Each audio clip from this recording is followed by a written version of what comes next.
আজকে আমরা সিভিল ল নিয়ে শুরু করব। ক্রিমিনাল ল বাদে যত ধরনের ল আছে সবকিছুকে আমরা সিভিল ল বলি। কি বলি? সিভিল ল বলি। এখন সিভিল লর যে আজকে যে চ্যাপ্টারটা পড়বো, এই চ্যাপ্টার নিয়ে কিন্তু পরীক্ষায় কোনো প্রশ্ন তেমন একটা আসে না। ইট জাস্ট বেসিক বেসিক জানার জন্য আমরা আজকে এই চ্যাপ্টারটা পড়তেছি। দেখো, সিভিল ল কাকে বলে? Civil law in UK deals with disputes between individual. এটা আন্ডারলাইন করো, যে ইন্ডিভিজুয়াল, অর্গানাইজেশন এবং বিটুইন টু পার্টিস যে ডিসপিউট গুলো হয়, সেই ডিসপিউট জন্যই কিন্তু আর সিভিল ল গুলো আছে। ঠিক আছে? হ্যাঁ স্যার। হ্যাঁ, এরপর দেখো, যেটা ধরো কম্পেনসেশনের মাধ্যমে ভিকটিমকে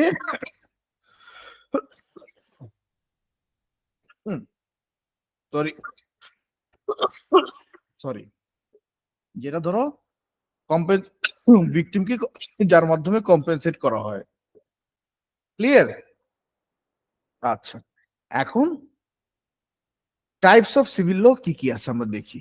হ্যাঁ, প্রথম যেটা আছে সেটা হলো কন্ট্রাক্ট ল। কন্ট্রাক্ট ল কাকে বলে এটা কি বোঝানোর কিছু আছে তোমাদের? না, যেখানে একটা ডিড থাকে ওইটাই কন্ট্রাক্ট ল। হ্যাঁ, it's an agreement between two or more parties, তাই না? হ্যাঁ এরপর আসি tort law. Tort law deals with civil wrong. Tort law deals with civil civil law. Wrong, তাই না?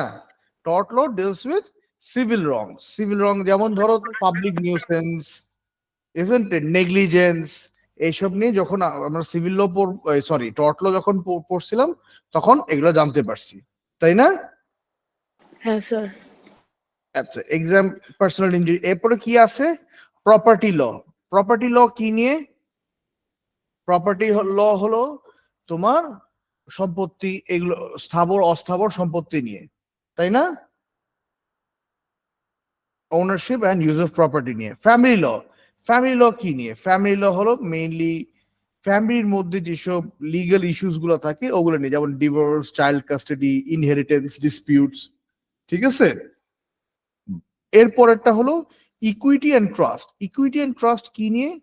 ইকুইটি ট্রাস্ট হল involves the management of assets, যে asset গুলো যে ম্যানেজমেন্ট আছে। ইকুইটি এন্ড ট্রাস্ট যখন তোমরা ফিউচারে এলএলবি পড়বা, ট্রাস্ট ল নামে একটা সাবজেক্ট আছে, এটা মেইনলি হলো তোমার প্রপার্টি কিভাবে তুমি ম্যানেজ করবা বা অ্যাসেট গুলা কিভাবে ম্যানেজ করবা, কিভাবে ট্রাস্টে রাখবা। যেমন হাফ সিক্রেট ট্রাস্ট আছে, ফুল সিক্রেট ট্রাস্ট আছে, যেখানে ধরো অনেকে সম্পত্তি ভাগ করে দিয়ে যায় সন্তানদের মাঝখানে, কিভাবে সিক্রেট ট্রাস্টের মাধ্যমে।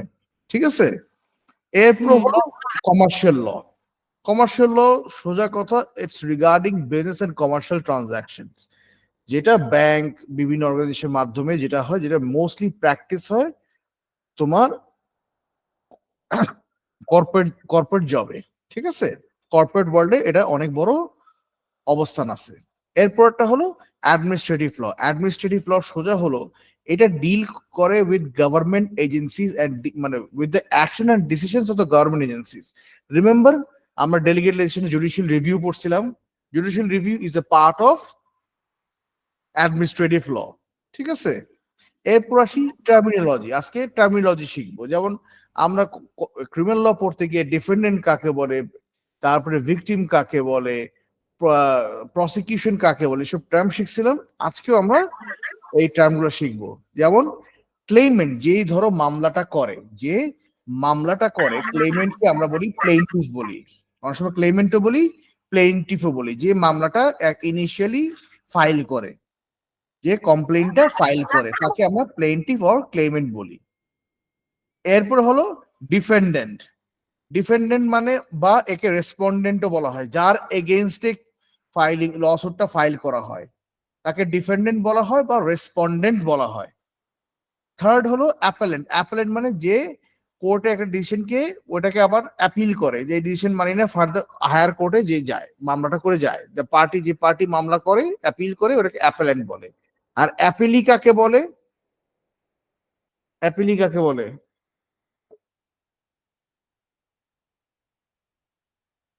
যার এগেইনস্টে অ্যাপেল হয়, মানে হ্যাঁ, এক্স্যাক্টলি। যার এগেইনস্টে অ্যাপিল করা হয়। আচ্ছা, এরপর আসি বার্ডেন অফ প্রুফ। আমরা ক্রিমিনাল লতে পড়ছিলাম বার্ডেন অফ প্রুফ কিন্তু প্রসিকিউশনের উপরে থাকে, বিকজ এটা প্রসিকিউশনের দায়িত্ব প্রমাণ করা যে অ্যাকিউজ আছে সে এই ক্রাইমটা করছে, তাই না? হ্যাঁ। The burden of proof in civil law rests with the party who brings the case, typically plaintiff. Underline করো, এগুলো জানতে হবে আমাদের, হ্যাঁ, না জানলে আমরা ধরো ফার্দার পড়তে বা বুঝতে আমাদের কষ্ট হবে ফিউচারে। তো এই জন্য বলা হয় the burden of proof in civil law rests with the party who brings the case, typically the plaintiff. This means that the plaintiff must prove their case to the court. ব্যাপারটা কি ওকে। বুঝতে পেরেছো? এখন জি আবার স্যার। স্ট্যান্ডার্ড অফ প্রুফে আসি। Standard of proof in civil cases is a balance of probabilities. This means that court must be satisfied that is more likely than that not the plaintiff claim is true. Balance of probabilities মানে জিনিসটা হলো সোজা কথায় তোমার 50% greater chance থাকতে হবে in order to have your claim. মানে তুমি যেটা প্রমাণ করতেছো কোর্ট 50% উপরে স্যাটিসফাই থাকতে হবে। ইন অর্ডার কোর্টকে যদি 50% উপরে স্যাটিসফাই করতে পারো তাহলে কোর্ট তোমার পক্ষে ক্লেমটা দিবে, নালে দিবে না। যেমন ওখানে উইদাউট এনি রিজনেবল ডাউট ছিল ক্রিমিনাল লতে, মনে আছে? হ্যাঁ মনে আছে। এখানে উইদাউট মানে কোনো ডাউট থাকতে পারে, কিন্তু না, এখানে প্লেনটিফ যেটা বলছে 50% ওভার 50% চান্স হলেই এই জন্য ব্যালেন্স অফ প্রবাবিলিটিস বলে। ক্লেমটা ভ্যালিড হবে আর কি। হ্যাঁ, হ্যাঁ বুঝতে। এরপর আমরা আসি টাইপস অফ রেমেডিজ। ঠিক আছে, রেমেডিজ এর ব্যাপারে আমরা আগেও পড়েছিলাম কন্ট্রাক্ট লতে, আবার নতুন করে পড়তেছি, ভালো করে জানো কাকে বলে। প্রথম জিনিস হলো ড্যামেজেস। ড্যামেজেস আগে বলছিলাম কম্পেনসেশন ইন টার্মস অফ মানিকে ড্যামেজেস বলি, তাই না? হ্যাঁ। এখন জেনারেল ড্যামেজেস আছে, আমরা এখন কতগুলো ড্যামেজেস পড়বো। প্রথম হলো জেনারেল ড্যামেজেস। জেনারেল ড্যামেজেস বলতে কি বুঝি? General damages are awarded to compensate non monetary losses that do not have a specific, sorry, dollar কাছে স্পেসিফিক ডলার কেটে এখানে পাউন্ড লেখো।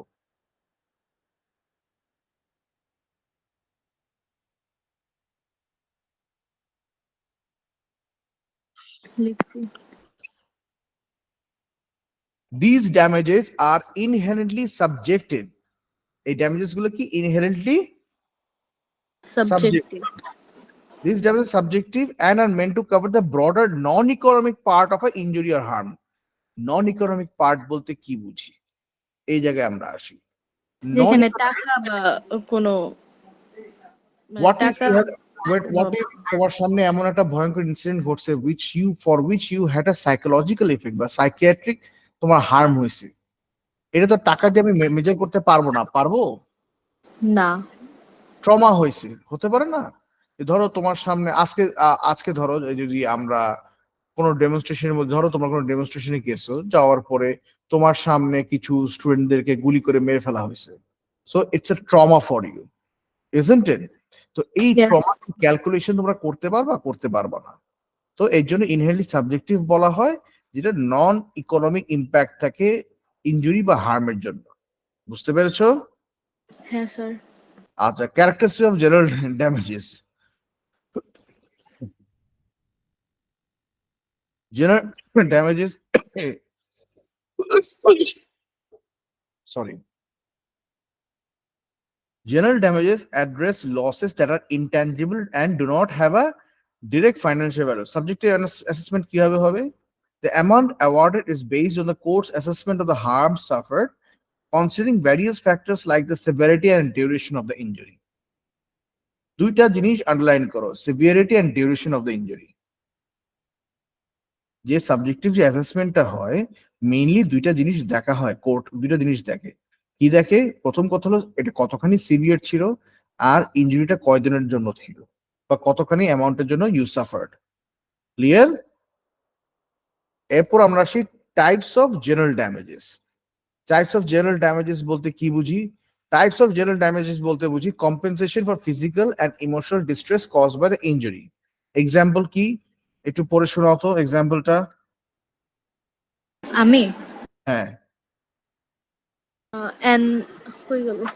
এই তো an avid runner who can no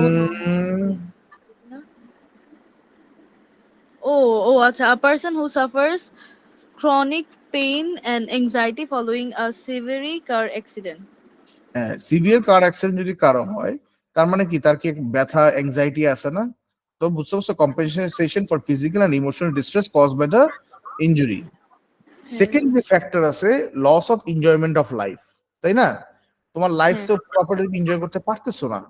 compensation for diminished ability, মানে একজন ধরো যে অ্যাভিড রানার মানে সে লিটারেলি ধরো অনেকে আছে না রাতের বেলা দৌড়ায় ফিট, শরীর ফিট রাখার জন্য, হুম তার হুম কোনো ইনজুরি হয়, সে কি এটা কাজটা করতে পারতেছে? না বা সে যদি লিটারেলি বাই প্রফেশনাল রানার হয়, যেমন ম্যারাথন দৌড়ায়, তো ইনজুরির জন্য তার কি ক্ষতি হয়ে গেল না? হ্যাঁ বুঝতে পারছো? এরপর আসে loss of consortium. Loss of consortium কি? Compensation awarded to the spouse or family members of the injured person আর loss of companionship and support. সোজা কথা, ফর এক্সাম্পল আমার যদি আজকে কোনো ক্ষতি হয়ে যায়, হ্যাঁ, তো সেই জায়গায় কিন্তু আমার ওয়াইফ অনেক সময় একটা পরিবার টাকা পায় না, কেউ যদি মারা যায় বা কিছু হয়, কম্পেনসেশন। হ্যাঁ এটা তো আর্মি, আমরা যেমন দেখি না, আর্মি আর্মি কোনো বর্ডারে মারা গেলে বা কিছু কাজ করতে গেলে মারা গেলে তার পরিবারকে কিছু দেওয়া হয়, বা পুলিশের পরিবারকেও দেওয়া হয়, তাই না? বুঝতে পারছো? হ্যাঁ এরপর ইমোশনাল ডিস্ট্রেসটা বড়। compensation for psychological impacts such as anxiety, depression, and trauma resulting from the incident.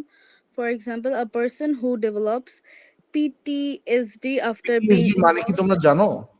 হ্যাঁ ওই যে একটা এটাকে পোস্ট ট্রমাটিক স্ট্রেস ডিসঅর্ডার বলে। কি বলে? Post traumatic stress disorder. মানে কোনো ভয়ঙ্কর কিছু যদি তোমার সাথে ঘটে থাকে, ওইটার যে আফটার ইফেক্ট থাকে, যে তুমি আতঙ্কে থাকো বা তোমার একটা মেন্টাল ডিস্ট্রেস যে থাকে, ওইটাকে পিটিএসডি বলে, post traumatic stress disorder. okay sir. আচ্ছা, PTSD after being involved in a traumatic event like an assault. তাই না? যেমন তুমি ধরো, ফর এক্সাম্পল আমি একজনকে চিনি, ইঞ্জেকশন দিতে অনেক ভীষণ ভাবে ভয় পায়। কেন ভয় পায়? বিকজ একবার ইঞ্জেকশন দিতে গিয়ে something happen and the needle broke inside his skin. তো Okay. এটা কি একটা ট্রমাটিক ইভেন্ট ছিল না? যার হ্যাঁ কারণে তার কিন্তু নিডল দেখার পর পিটিএসডি হয়ে যায়। Do you understand? হ্যাঁ স্যার বুঝতে পারছি। আচ্ছা, এরপর আসি ক্যালকুলেটিং জেনারেল ড্যামেজেস। জেনারেল ড্যামেজে ক্যালকুলেট করার মধ্যে প্রথমে আমরা দেখি স্পেশাল ড্যামেজেস কাকে বলে। Special damages are awarded to compensate for a quantifiable financial loss. Underline করো, quantifiable financial loss directly resulting from the defendant's action. Special damage আমরা ওইসব ড্যামেজকে বলতেছি যেখানে ডিফেন্ডেন্টের অ্যাকশনের কারণে তোমার বড় ধরনের আর্থিক ফিনান্সিয়াল লস হয়েছে। হ্যাঁ, আচ্ছা সোজা কথা, ইকোনমিক লস হয়েছে। ওকে ওকে। ধরো তুমি একটা জেনারেটর সাপ্লাইং দোকান চালাও, ঠিক আছে? আমি আমার বাসার জন্য তোমার কাছ থেকে জেনারেটর নিয়ে গেলাম। জেনারেটর যে তোমার বাসার জন্য নিয়ে গেলাম, এইটা কি হলো? এখন এটা ফল্টি জেনারেটর ছিল, যেই কারণে এটা বার্স্ট করে আমার বিল্ডিং এর তো ক্ষয়ক্ষতি হইলো। তো বিল্ডিং এর যতখানি ক্ষয়ক্ষতি আছে, রিপেয়ার করতে যে খরচা আছে, এটা কি তাহলে এটার আন্ডারে পড়বে না? স্যার বুঝতে, আমি কথা শুনি নাই কিছু।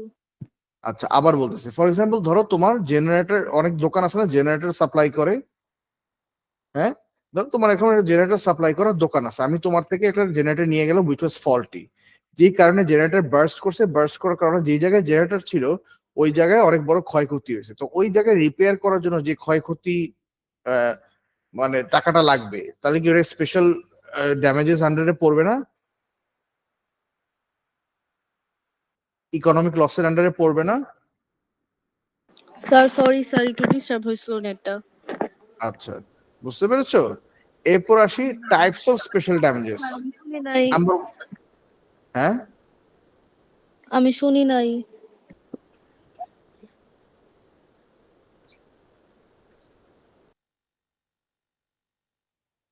একটু দাঁড়াও, সরি।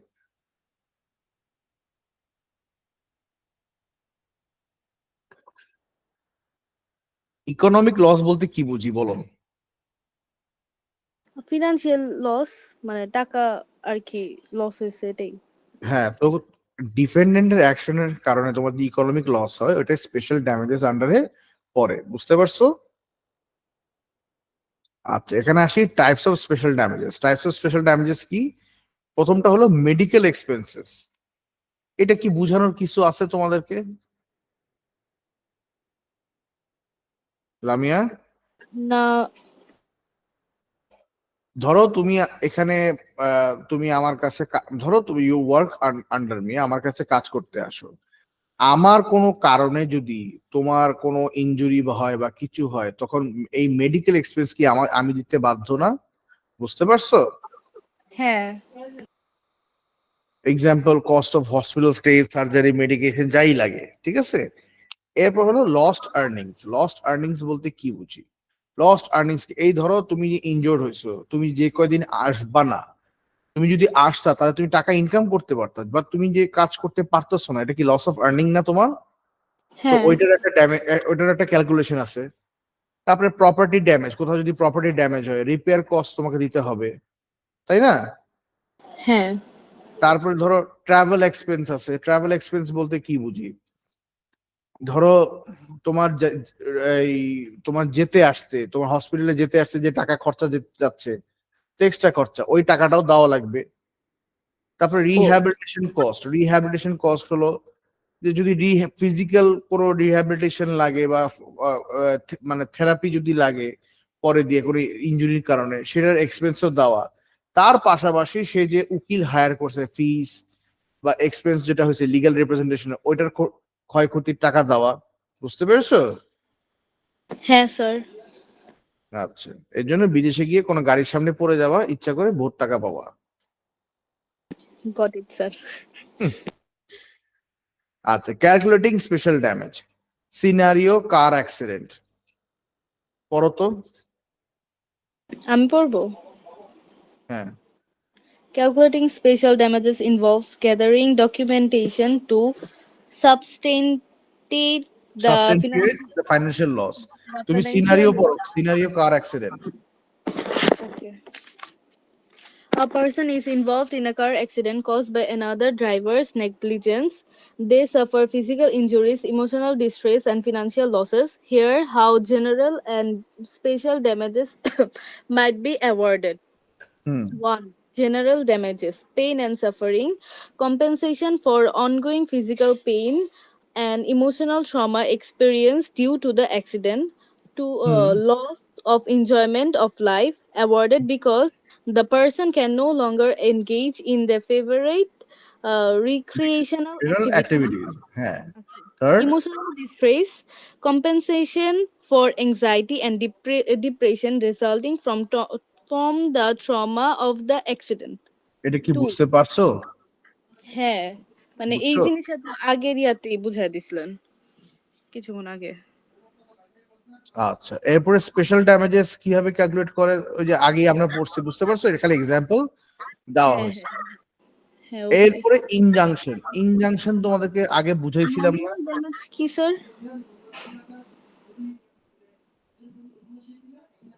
তোমাকে স্যার, ইনজাংশন, হ্যাঁ হ্যাঁ বলো। nominal damages, a small sum awarded when the plaintiff right. Nominal damages, nominal damages মানে হলো খুব ছোট্ট একটা অ্যামাউন্ট অ্যাওয়ার্ড করা। একটু হোল্ড করো তো। Okay, sir.